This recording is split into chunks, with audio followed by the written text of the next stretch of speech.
The smell of death hung in the air of room 304. Minjun Kim stood frozen in the doorway, his expensive Italian shoes making no sound on the cold hospital floor.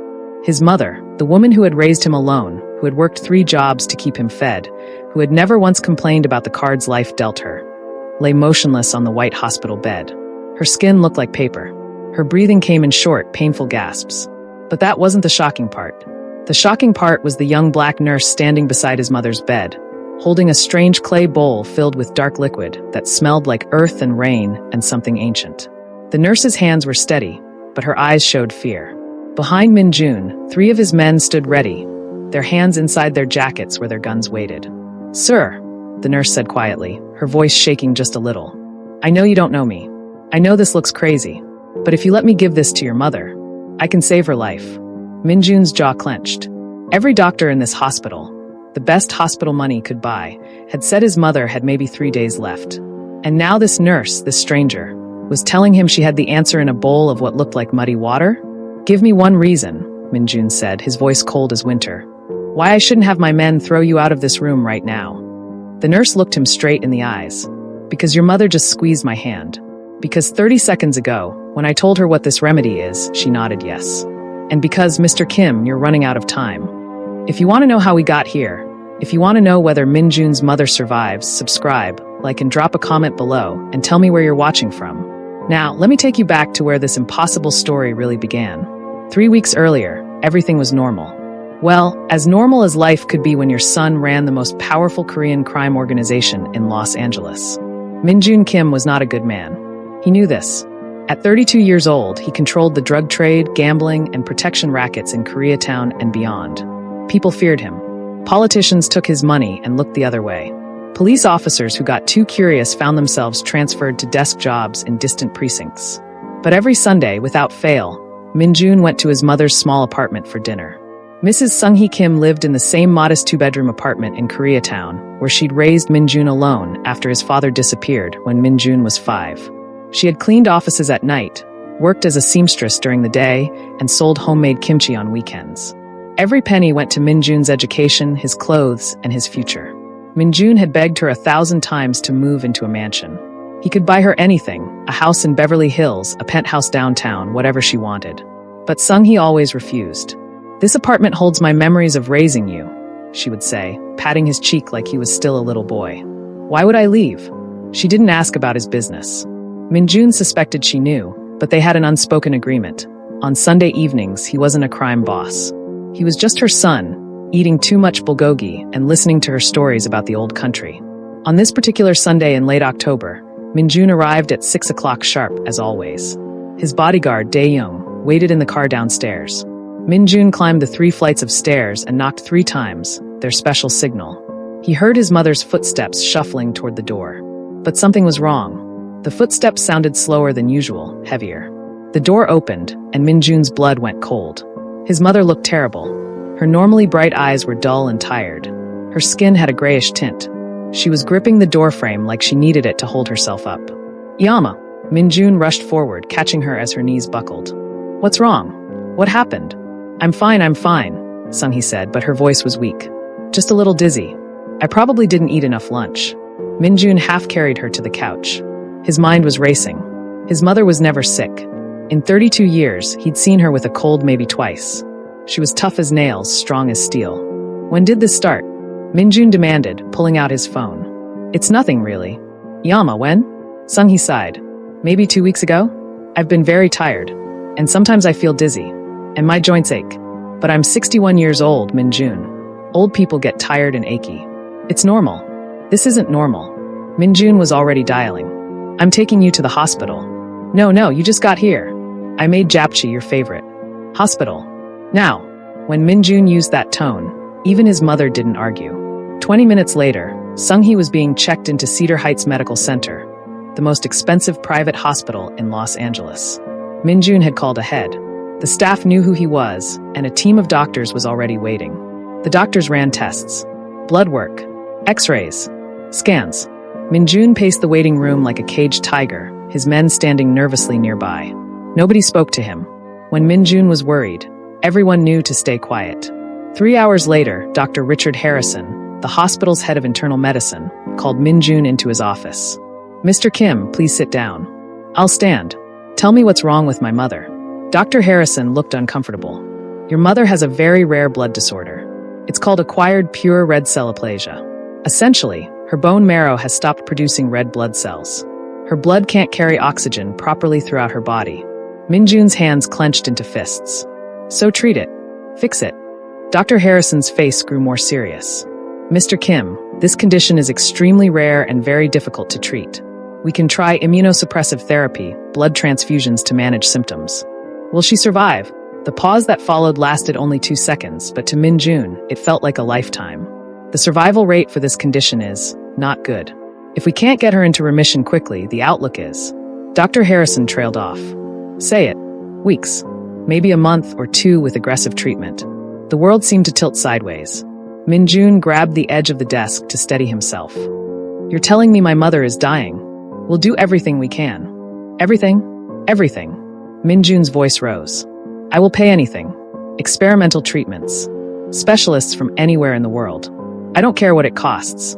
You will save my mother's life." Dr. Harrison looked genuinely sympathetic. "Mr. Kim, this isn't about money. This is about medical reality. There are some things that even unlimited resources can't fix." Min-jun stepped closer to the doctor's desk, his eyes hard as stone. "Then you'll figure out how to fix the impossible. Because if my mother dies, Dr. Harrison, I will hold you personally responsible. Do you understand what that means?" Dr. Harrison went pale. He understood perfectly. Over the next 2 weeks, Min-jun transformed room 304 into a command center. His mother received blood transfusions every other day. Specialists flew in from New York, from Boston, from Johns Hopkins. One expert came all the way from South Korea. Each one examined Sung-hee, looked at her charts, and ultimately shook their heads. "We're sorry. There's nothing more we can do. Perhaps make her comfortable." Min-jun refused to accept it. This was his mother, the woman who had sacrificed everything for him. He'd built an empire of fear and money, and now, when it mattered most, none of it meant anything. Sung-hee grew weaker. Some days she couldn't stay awake for more than a few hours. But she still smiled when Min-jun visited, still tried to joke with him.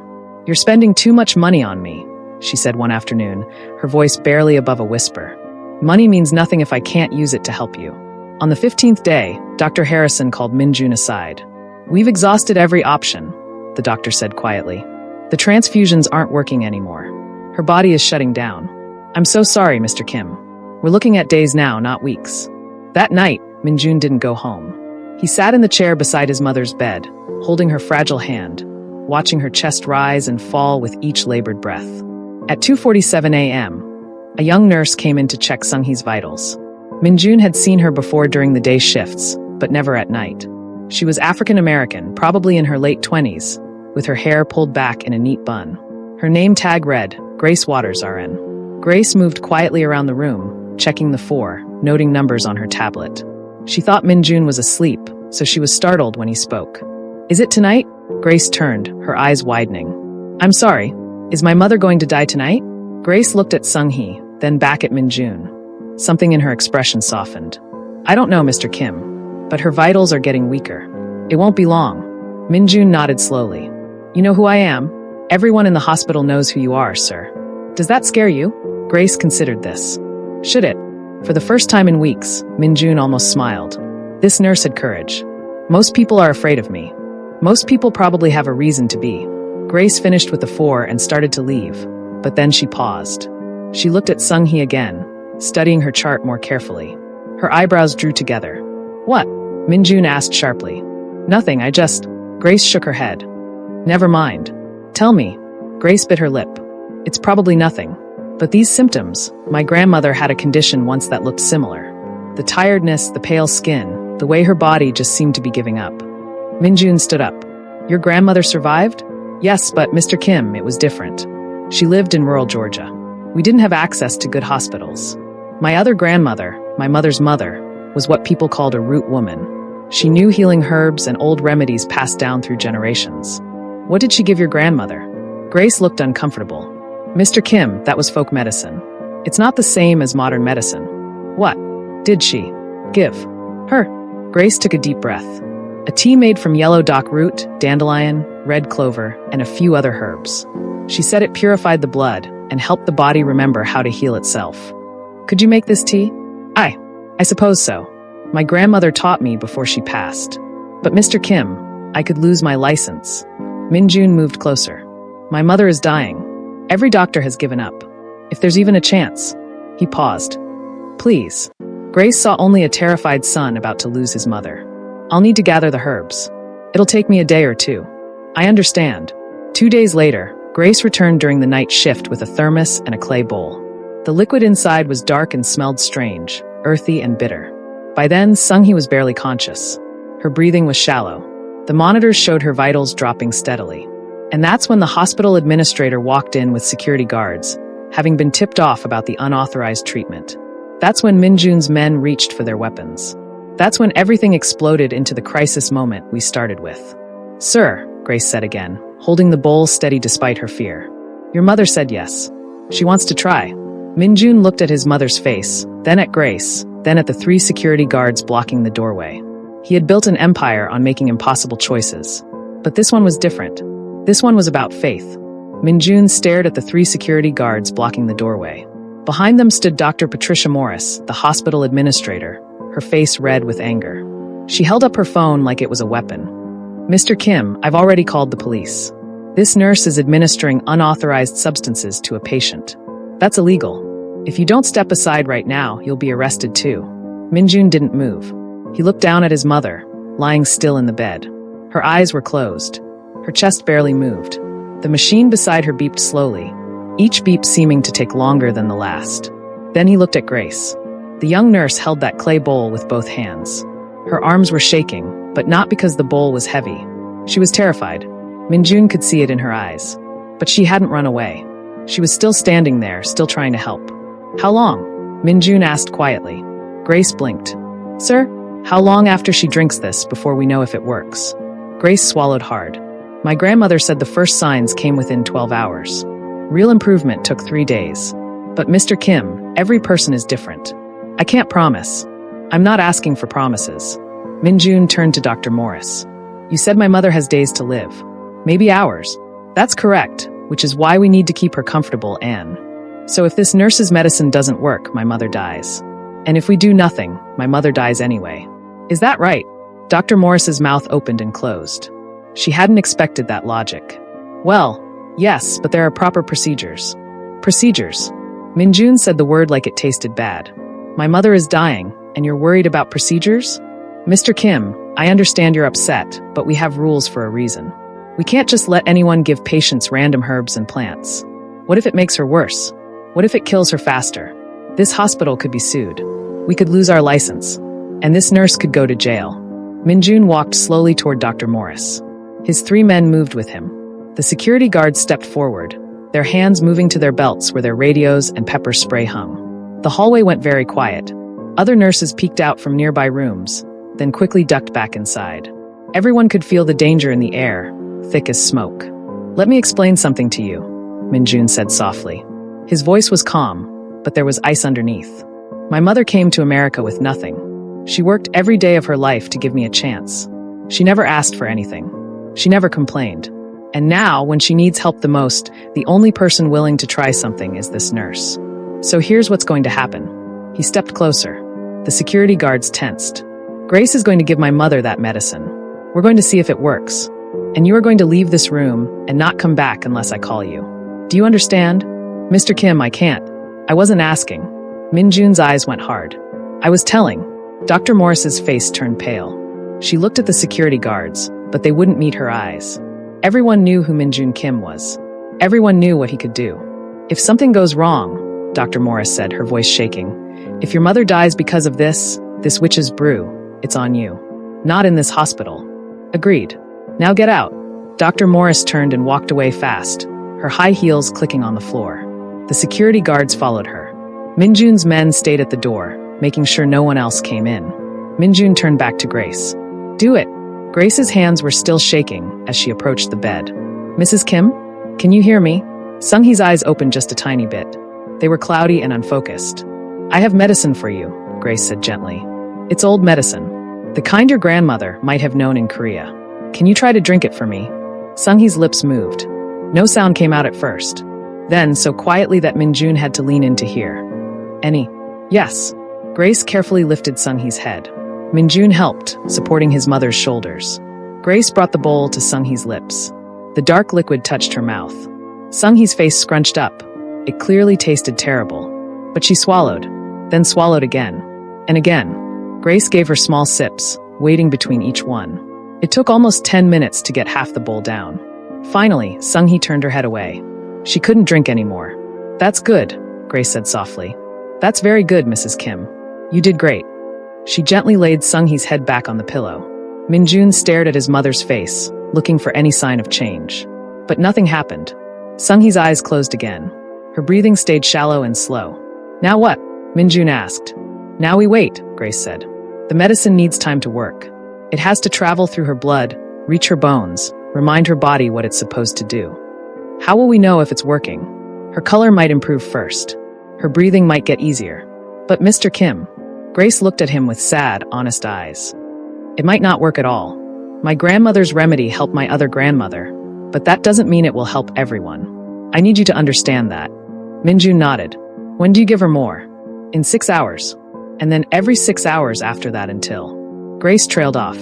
Until she gets better or she dies. Yes. Minjun walked to the window. Outside, Los Angeles glowed with lights. Somewhere down there, his business was running. His men were collecting money, making deals, scaring people who needed to be scared. His empire kept turning like a machine. But up here, in this small hospital room, none of that mattered. Tell me about your grandmother, Minjun said suddenly. Grace looked surprised. My grandmother? The one who knew the medicine. Tell me about her. Grace set the bowl down on the table. She pulled up a chair and sat down, like she was settling in for a story. Her name was Ruth Waters. She lived to be 93 years old.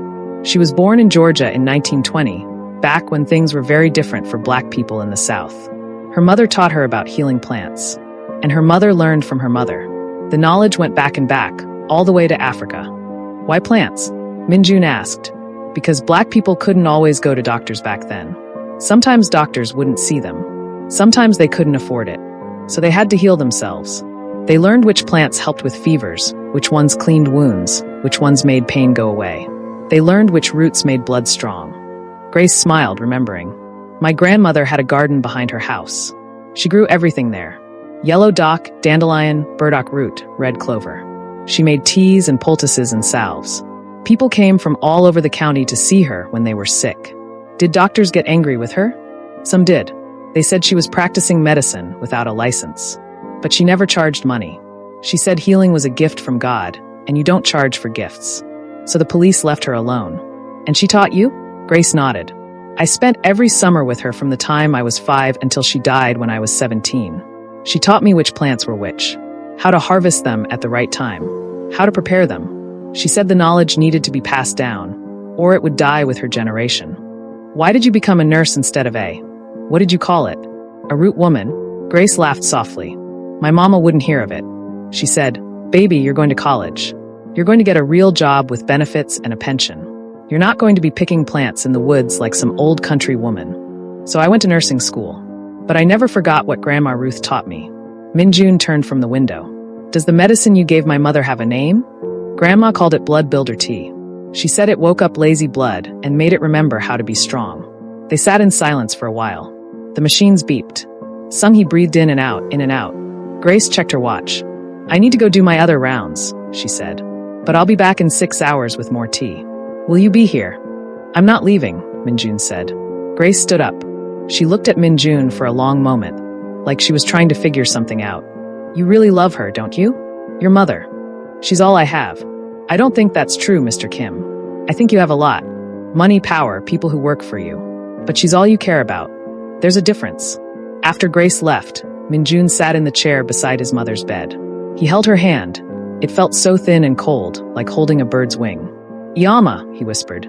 I know you probably can't hear me, but I need you to fight. I need you to be strong, like you've always been. That nurse gave you medicine. Good medicine. You need to let it work. Sunghee didn't respond, but Minjun kept talking anyway. Do you remember when I was 7 and I got in that fight at school? That boy called you a name because you cleaned offices. He said his mother was better than you. I punched him in the face and got suspended for 3 days. Minjun smiled at the memory. You didn't yell at me. You just said, Minjun, you don't need to fight my battles. I fight my own battles. But I told you, you shouldn't have to. I should protect you. And you hugged me and said I was your brave boy. His voice got quieter. I'm still trying to protect you, Yama. I built this whole empire thinking that if I was powerful enough, rich enough, scary enough, then nothing could hurt you. But I was wrong. Money can't fix this. Fear can't fix this. All I can do is sit here and hope that a nurse with her grandmother's tea can do what $1 million couldn't. The hours crawled by. Minjun didn't sleep. He just watched his mother breathe. At 8:47 a.m., Grace came back with more tea. This time, Sung-hee could barely swallow. Most of the liquid dribbled out of her mouth. It's okay, Grace said gently, wiping Sung-hee's chin. You got some down. That's what matters. At 2:47 p.m., Grace returned again. This time, Sung-hee didn't open her eyes at all. Grace had to pry her mouth open gently to pour the tea in, making sure she didn't choke. Minjun felt hope dying in his chest. It wasn't working. His mother was slipping away, and there was nothing he could do but watch. At 8:47 p.m., when Grace came back for the 4th dose, Minjun stopped her at the door. Maybe we should stop, he said. His voice sounded hollow. Maybe we're just making her suffer more. Grace looked at him. Do you want to give up? I don't want her to suffer. Mr. Kim, my grandmother always said healing doesn't happen on our schedule. It happens on the body's schedule. Sometimes it takes longer than we think. Sometimes it happens all at once, like a switch turning on. But if we stop now, we'll never know. And if we keep going and it doesn't work, then at least we tried everything. At least we didn't give up. Minjun stepped aside. Grace went to the bed and gave Sung-hee the 4th dose. This time, even less went down. After Grace left, Minjun put his head in his hands. He felt exhausted. Not just tired, exhausted all the way down to his bones. He'd been awake for almost 48 hours straight. His phone buzzed. It was Dae-young, his second-in-command. There were problems with the shipment. A rival gang was moving into their territory. Decisions needed to be made. Minjun turned his phone off. Let the empire crumble. Let the whole thing burn to the ground. None of it mattered without his mother.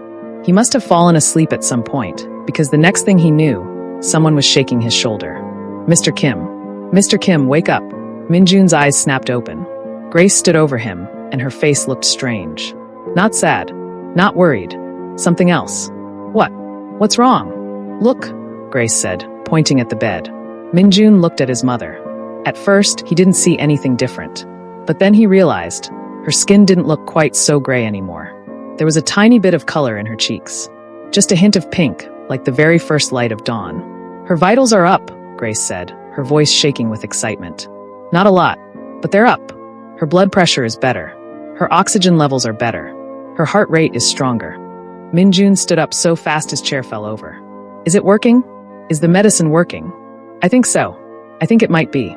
But Mr. Kim, we need to keep going. This is just the beginning. For the first time in weeks, Minjun felt something he'd almost forgotten. Hope. Real hope. His mother was fighting. The medicine was working. And maybe, just maybe, the impossible was about to happen. But Minjun didn't know that the hardest part was still ahead. He didn't know that saving his mother was about to cost him more than he ever imagined. And he definitely didn't know that someone had been watching Grace very carefully. Someone who wanted her grandmother's secrets for themselves. By the 3rd day, Sung-hee opened her eyes and stayed awake for 10 whole minutes. By the 4th day, she asked for water and actually drank it herself. By the 5th day, she sat up in bed and told Minjun his hair was too long and he needed a haircut. Minjun laughed. Actually, I laughed. He couldn't remember the last time he'd done that. His men, standing guard outside the room, looked at each other in shock. They'd never heard their boss laugh before. Dr. Harrison came to check on Sung-hee that afternoon. He studied her chart for a long time, his eyebrows getting higher and higher. I don't understand this, he muttered. Her red blood cell count is rising. Her energy levels are improving. Mrs. Kim, how do you feel? Hungry, Sung-hee said. The food here is terrible. When can I go home? Dr. Harrison looked at Minjun. What happened? What changed? Minjun just smiled. Maybe she's stronger than your medicine thought possible. But not everyone was happy about the miracle. That evening, as Grace came in with the 6th dose of tea, 2 men in dark suits were waiting in the hallway. They weren't Minjun's men. They looked different, cleaner, more official. Grace Waters, one of them said. Grace froze. Yes, I'm Detective Chun. This is Detective Rodriguez. We need to ask you some questions about the treatment you've been giving to Mrs. Kim. Grace's face went pale. I need to give her medicine first. That can wait. This is important. Minjun appeared in the doorway. No, the medicine cannot wait. Ask your questions later. Detective Chin looked at Minjun. His expression didn't change, but something flickered in his eyes. Fear, maybe. Or respect. With Minjun, those two things often look the same. Mr. Kim, we're investigating a possible case of. I said later. Minjun's voice dropped low. My mother needs her medicine. Everything else can wait. The detectives looked at each other. Then Detective Rodriguez nodded. Fine. We'll wait out here. Grace hurried into the room. Her hands shook so badly that she almost dropped the bowl.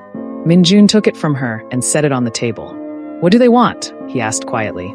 The hospital reported me, Grace whispered. Dr. Morris called the police. She said I'm practicing medicine without a license. They could arrest me, Mr. Kim. They could put me in jail. No one is putting you in jail. You can't stop the police. Minjun looked at her with eyes that had seen things Grace couldn't imagine. Watch me. Grace gave Sung-hee the tea. Sung-hee drank it all this time, making faces at the bitter taste but getting it down. She was getting stronger every hour. After Grace finished, Minjun walked out into the hallway. The two detectives straightened up. Ask your questions, Minjun said.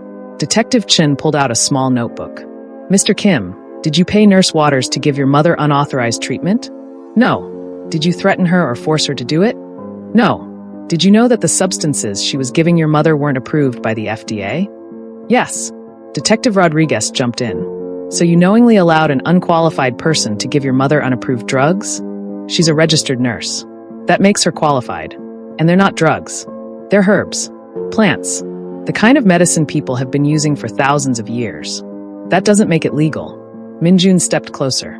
Let me ask you something, detectives. If your mother was dying, and every doctor said there was no hope, and someone came along who might be able to save her, would you let the law stop you? Detective Chun and Rodriguez didn't answer. My mother was dead, Minjun continued. The doctors gave up. They said make her comfortable and wait for the end. This nurse was the only person willing to try something different. And it worked. My mother is alive. She's getting better. So tell me, who exactly is the victim here? Detective Chin closed his notebook. Mr. Kim, we understand your position. But the law is the law. Nurse Waters violated medical regulations. The hospital wants to press charges. The hospital wants to cover itself legally, Minjun said. They're afraid I'll sue them for giving up on my mother. So they're making Grace the scapegoat. That's not our concern. Our concern is, how much? Both detectives blinked. Excuse me, how much does the hospital want? How much will this go away? Detective Rodriguez's face turned red. Mr. Kim, you can't bribe us. We're police officers. I'm not bribing you. I'm asking what it will take to resolve this situation legally. The hospital is worried about being sued. I can sign papers saying I won't sue them. I can make a donation to their legal defense fund. I can do many things. What I won't do is let them destroy that nurse's life because she saved my mother. Detective Chin studied Minjun for a long moment. We'll talk to the hospital administration. See if there's a way to resolve this without filing charges. But Mr. Kim, you need to understand. There are rules. You can't just ignore them because you don't like them. Rules, Minjun said quietly, are made by people who've never had to watch their mother die. The detectives left. Minjun went back into the room, where Grace was crying quietly in the corner. They're going to arrest me, she sobbed. I'm going to lose my license. I'm going to lose everything. No, you're not. You can't stop this, Mr. Kim. I broke the law.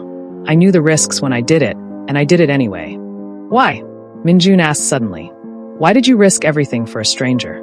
Grace wiped her eyes. Because my grandmother taught me that healing is more important than rules. She said, baby, when someone is dying and you have the knowledge to help them, you help. You don't ask permission. You don't worry about what might happen to you. You just help. So that's what I did. Minjun sat down.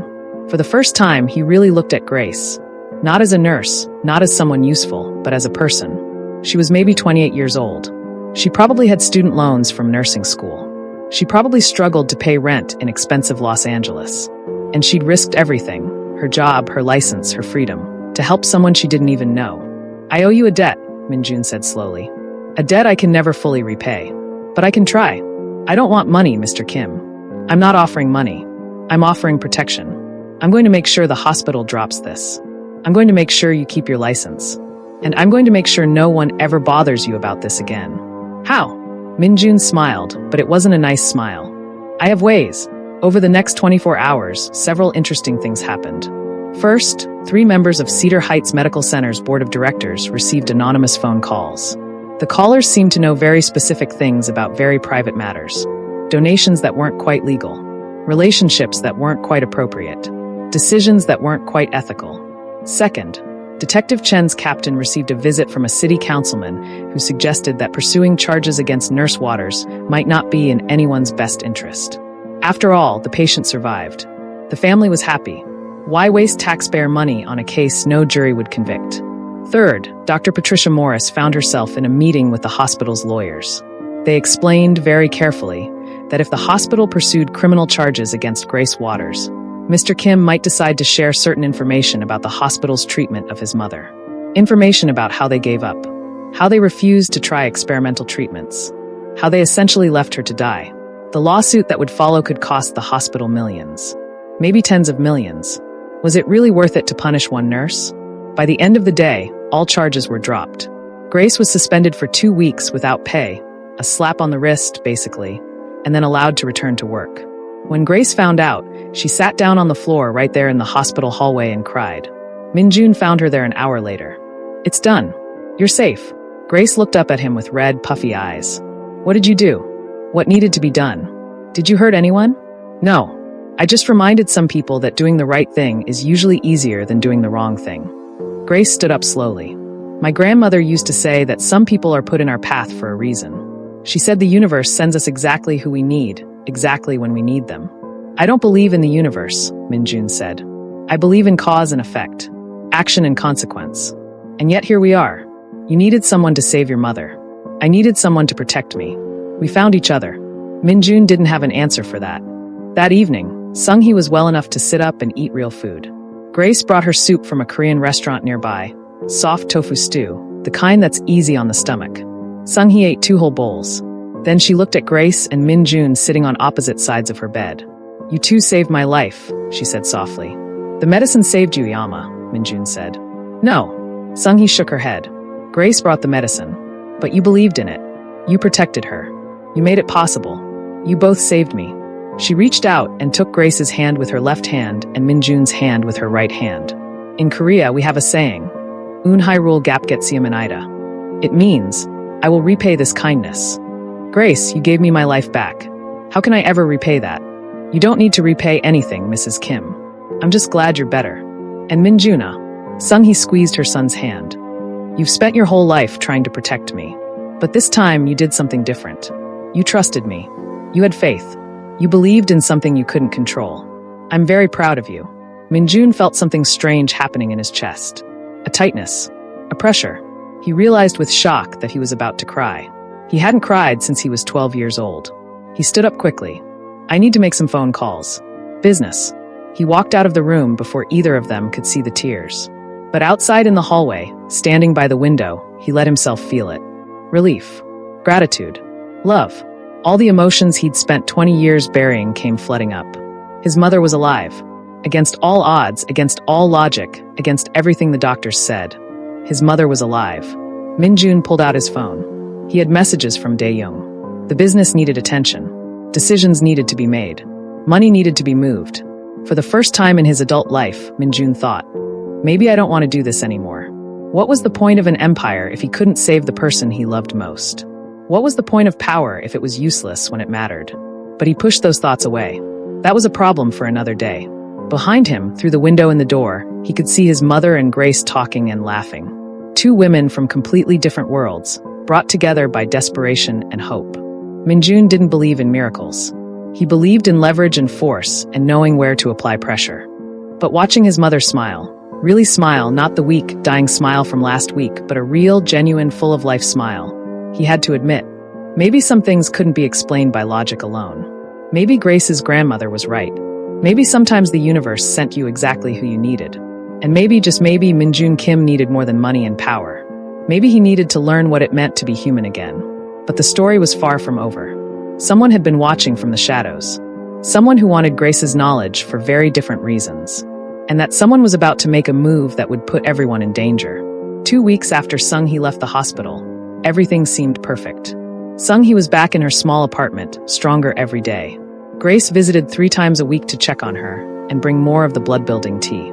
The two women had become close friends, cooking together, sharing stories, laughing like they'd known each other for years. Minjun visits every day now, not just Sundays. He found himself actually looking forward to those visits, the normalcy of it, the peace. His mother's apartment felt like the only place in the world where he could just be a son instead of a crime boss. But peace never lasts long in Minjun's world. It was a Tuesday evening when everything fell apart. Minjun was at his warehouse office in downtown LA, going through paperwork with Dae-young, when his phone rang. It was Grace, and she was crying so hard he could barely understand her. Minjun, they took her. They came to my apartment, and they took her. Minjun's blood turned to ice. Took who? Grace, slow down. Who took who? Your mother. 3 men broke into my apartment while I was making tea for her. They had guns. They grabbed her and they left me a message. What message? Grace's voice shook. They said if I want to see her alive again, I need to bring them my grandmother's recipe book. All of her remedies. Every single one. They said I have 24 hours. Minjun was already moving, snapping his fingers at Dae-young. Where are you now? Still at my apartment. Minjun, I'm so sorry. I should have been more careful. I should have. Listen to me, Grace. Lock your door. Don't open it for anyone except me. I'm coming right now. Do you understand? Yes. Good. I'll be there in 15 minutes. Minjun hung up and turned to Dae-young. Someone kidnapped my mother. Get every man we have on the street. I want to know who did this and where they took her. Now.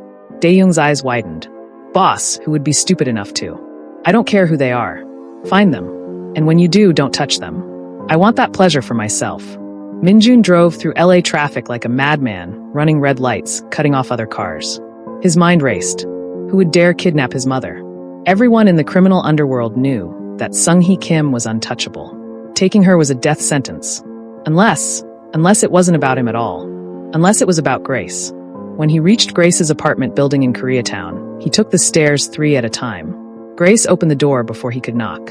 Her eyes were red and swollen. She fell into his arms, sobbing. I'm sorry, I'm so sorry. Stop. Minjun held her shoulders and looked into her eyes. This is not your fault. Tell me exactly what happened. Grace took a shaky breath. Your mother came over for tea like she does every Tuesday. We were in the kitchen. I was showing her how to prepare the yellow dock root. Then someone knocked on the door. I looked through the peephole and saw a delivery man with a package. So I opened the door and... She stopped, wiping her eyes. 3 men pushed their way in. They were white, all of them wearing black clothes and black masks. One grabbed your mother. She tried to fight, but she's still weak. Another one pointed a gun at me. The third one, the leader, said, We know about your grandmother's remedies. We know you cured that Korean woman. We want all of it. Every recipe, every remedy, everything the old woman knew. What did you say? I said my grandmother never wrote anything down. It's all in my head. And he said, Then write it down. You have 24 hours. We'll call you with instructions. And if you tell the police, the old woman dies. Then they just left. They took her and left. Minjun's jaw clenched so hard it hurt. Did you recognize any of them? Accents? Anything? The leader had a scar on his hand. I saw it when he pointed the gun at me. A big scar across his knuckles, like someone slashed him with a knife. Minjun pulled out his phone and called Dae-young. I need you to find out who's been asking questions about Grace Waters. Check with our contacts in the pharmaceutical industry. Check with anyone who deals in alternative medicine. Someone wants her grandmother's remedies badly enough to kidnap my mother. Find out who. He hung up and looked at Grace. Pack a bag. You're coming with me. Where? Somewhere safe. If they took my mother to get to you, they might come back. But they said they'd call. And when they do, you'll answer. But you're not staying here alone. 30 minutes later, Grace was in Minjun's penthouse apartment in downtown LA. It was nothing like she'd expected. She'd imagined something dark and scary, maybe with weapons on the walls. Instead, it was clean and modern, with big windows that looked out over the city. The guest room is down that hall, Minjun said, pointing. The kitchen is fully stocked. Don't leave for any reason. What are you going to do? Find my mother. Minjun. Grace grabbed his arm. What if they hurt her? What if? They won't. Not yet. They need you to cooperate first. That gives us time. But Minjun wasn't as confident as he sounded. His mother was still recovering. The stress alone could kill her. And if these people realized that the remedies only worked because Grace knew how to prepare them correctly, they might decide they didn't need Sung-hee alive after all. Minjun spent the next 6 hours calling in every favor he had. His network of informants, corrupt cops, and street soldiers spread across LA, asking questions, shaking down anyone who might know something. Finally, at 2 a.m., Dae-young called back. "Boss, I found something. There's a pharmaceutical company called Hendrix Biomed. They've been buying up small companies that research natural remedies, trying to patent traditional medicines and sell them at huge markups. 3 weeks ago, one of their scouts was at Cedar Heights Medical Center researching unusual recoveries. They heard about my mother." "Exactly. And boss, the head of their acquisitions department is a man named Marcus Webb. Ex-military. Dishonorable discharge for black market dealings. And he has a scar across his right hand from a knife fight in Afghanistan." Minjun smiled, but it was a terrible smile. "Where does he live?" "Boss, you can't just..." "Where does he live?" Dae-young sighed and gave him an address in Santa Monica. Minjun took 4 of his best men and drove to Santa Monica. Marcus Webb lived in an expensive beach house, the kind you could only afford by doing very dirty work for very rich people. They didn't knock. They kicked the door down at 3:30 a.m. Marcus Webb woke up to find 5 armed men standing around his bed. He reached for the gun on his nightstand, but Minjun kicked it away. "Looking for this?" Minjun asked, holding up the gun. Then he tossed it aside. "I don't need weapons for what I'm about to do to you." Marcus tried to act tough. "Do you know who I work for? Do you know what Hendrix Biomed will do to you?" Minjun grabbed Marcus by his throat and lifted him half off the bed. "Do you know whose mother you kidnapped?" Marcus's eyes went wide. We didn't know she was anyone important. We just needed leverage to get the remedies." "Where is she?" "I can't tell you that. My bosses will." Minjun slammed Marcus against the wall. "Your bosses are not here. I am. And I am going to break every bone in your body until you tell me where my mother is." He started with Marcus's left hand, grabbed his pinky finger, and bent it backward until it snapped. Marcus screamed. "Where is she?" "I don't." Snap. Another finger is broken. "Where is she?" By the 4th finger, Marcus was sobbing. "Warehouse. There's a warehouse in Vernon. 5th and Central. That's where we take people when we need information." "How many guards?" "4. Just 4. Please, no more." Minjun dropped Marcus on the floor. "If my mother has even 1 bruise on her, I'm coming back for the rest of your fingers. Then I'll start on your toes. Then your arms. Then your legs. Do you understand?" Marcus nodded, cradling his broken hand. Minjun and his men left. They drove to Vernon, an industrial area full of warehouses and factories. The building at 5th and Central was dark and quiet. "Too quiet. Could be a trap," Dae-young warned. "I don't care." They went in fast and hard. For guards, just like Marcus said. Minjun's men took them down before they could even shout for help. No shots fired. Quick and silent. And there, in a small office in the back of the warehouse, sitting in a chair with her hands tied. "Sung-hee. Yama." Minjun ran to her, untying the ropes. "Are you hurt? Did they hurt you?" Sung-hee looked up at him, and incredibly, she was smiling. "Minjun, you worry too much." "I'm fine." "Fine? They kidnapped you." "Yes, and it was very annoying. The food was terrible, and they wouldn't let me use the bathroom. But they didn't hurt me." She stood up, rubbing her wrists where the ropes had been. "Is Grace okay?" "She's safe. She's at my apartment." "Good. That girl has been through enough." They got Sung-hee to the car. But as they were driving back to Minjun's penthouse, Sung-hee said something that surprised him. "You can't kill them, Minjun." "What?" "These pharmaceutical people. I know you want to, but you can't. Yama, they kidnapped you. They threatened Grace. They deserve to be stopped, yes. But not killed. Because killing them won't solve the real problem." Minjun didn't understand. "What real problem?" Sung-hee looked at him with wise, tired eyes. "The problem is that Grace has knowledge that people will always want. Her grandmother's remedies could help so many people. But as long as that knowledge is secret, as long as only Grace knows it, she'll always be in danger. People will always try to steal it or force her to share it. So what do? We protect it differently." When they got back to the penthouse, Grace ran to Sung-hee and hugged her tight, both women crying. Minjun let them have their moment. Then Sung-hee sat them both down. "Grace, my dear," Sung-hee said gently, "your grandmother's remedies saved my life. They're precious and powerful. But they're also dangerous as long as they're hidden. People like these pharmaceutical men will always try to take them." "I know," Grace said miserably. "Maybe I should just give them what they want." "No," Sung-hee said firmly. "That's exactly what they want. To steal your grandmother's legacy and make money from it. But there's another way."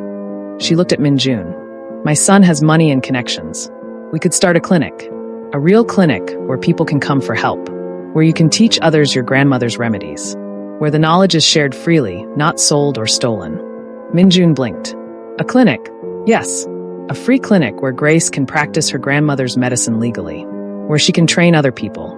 Where the remedies belong to everyone, not locked in one person's head. Grace's eyes lit up. You mean like what my grandmother did? But bigger? Legal. Exactly. Minjun thought about it. He thought about all the money he'd made from crime, from hurting people, from fear.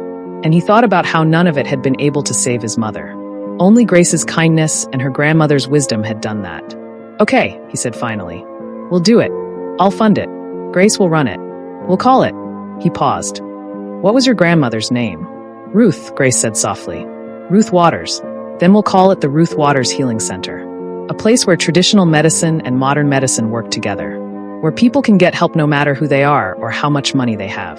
Grace started crying again, but this time they were happy tears. Sung-hee smiled and patted Minjun's hand. See, this is the son I always knew you could be. Over the next 6 months, everything changed. Minjun opened the Ruth Waters Healing Center in Koreatown. It was small at first, just a storefront with a few rooms. But word spread quickly. People came from all over LA seeking help that regular hospitals couldn't provide. Grace taught 3 other nurses her grandmother's remedies. She wrote them down carefully in a book that was kept at the clinic, free for anyone to study. The knowledge was no longer secret. It belonged to the community. Minjun slowly began stepping away from his criminal empire. It wasn't easy. Some people didn't want to let him go. But he was patient, delegating more, pulling back piece by piece. Sung-hee volunteered at the clinic every day, greeting patients in Korean, Spanish, and English, making everyone feel welcome. And Minjun found himself spending more and more time at the clinic too. Not running it, Grace did that. But helping, protecting, making sure no one bothered them. One evening, 6 months after the clinic opened, Minjun stood outside and watched through the window. His mother was making tea for an elderly patient. Grace was teaching a young nurse how to identify yellow dock roots. People were laughing and healing and helping each other. Your grandmother would be proud, Minjun said to Grace when she came outside for a break. Grace smiled. I think she would. She always said healing was about more than just medicine. It was about community, about people taking care of each other. I never understood that before, Minjun admitted. I thought power was about control, about making people fear you. But watching this, he gestured at the clinic. This is real power, helping people, healing them, bringing them together. You're learning, Grace said gently. It's not too late to change who you are. Minjun looked at her. I've done terrible things, Grace. Things I can't undo. No, you can't undo them, but you can do better going forward. My grandmother used to say, baby, every day you wake up is a chance to start again. Yesterday is gone. Tomorrow isn't here yet. All you've got is today. So make today count. Minjun thought about that. Every day was a chance to start again. Inside the clinic, his mother laughed at something a patient said. The sound made Minjun smile. His mother was alive. Grace was safe. The clinic was helping people. Maybe, just maybe, that was enough. Maybe that was everything. Thank you, Minjun said quietly to Grace. For saving my mother. For teaching me what really matters. For giving me a chance to be someone better. Grace hugged him. You saved yourself, Minjun. I just showed you the path. You chose to walk it. And as the sun set over Los Angeles, Minjun Kim, former crime boss, former bad man, but now just a son who loved his mother and wanted to do better, realized something important. Miracles weren't just about impossible healings or ancient remedies. Sometimes miracles were about second chances. Sometimes they were about finding family in unexpected places. And sometimes they were about learning that the greatest power in the world isn't money or fear or control. It's love. It's kind. It's choosing to help instead of hurt. That was the real remedy. The one that healed not just bodies, but souls. And Minjun Kim was finally truly healed. The end. Thank you for joining us on this incredible journey. Subscribe to this channel to support our growth and hear more amazing stories. Drop a comment and tell us what you learned from Minjun, Grace, and Sung-hee's story. Remember, it's never too late to change. And sometimes the greatest healing comes from the most unexpected places. Until next time, take care of each other.